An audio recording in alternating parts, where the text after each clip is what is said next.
One of the most common surprises we see when clients transition into retirement has nothing to do with markets or investment performance. It's income tax. During your working years, tax is automatically deducted from every paycheck, so most people don't even need to think about it.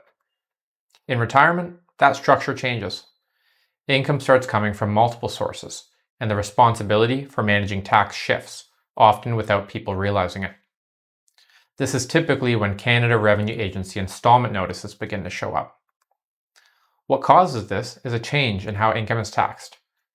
In retirement, you may have a pension, registered retirement income fund withdrawals, Canada Pension Plan, and investment income, all taxed differently and often with inconsistent or insufficient amounts withheld at source.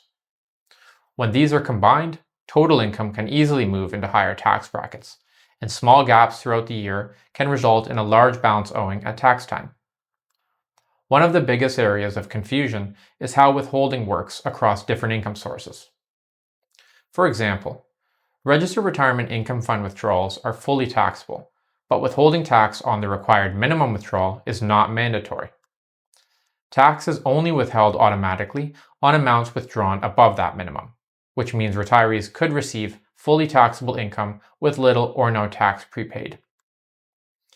CPP and OAS are also both fully taxable, but neither has tax withheld by default unless you request it.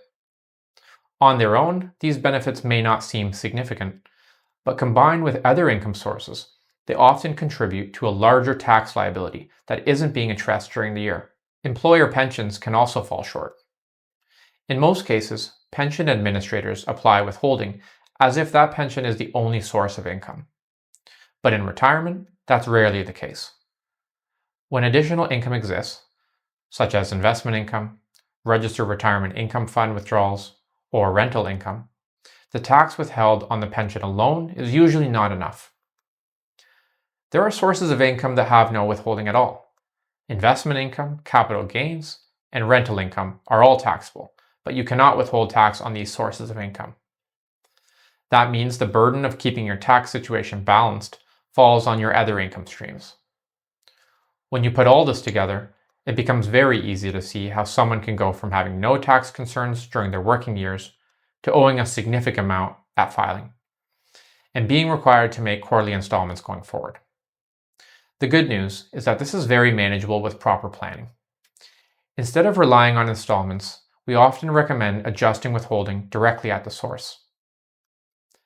That could mean increasing withholding on RIF withdrawals, electing tax withholding on CPP and OAS, or increasing the amount withheld on pension income. The benefit of doing this is that tax gets paid evenly throughout the year rather than in large lump sums. It simplifies your cash flow, reduces surprises, and in many cases eliminates the need for installment payments altogether.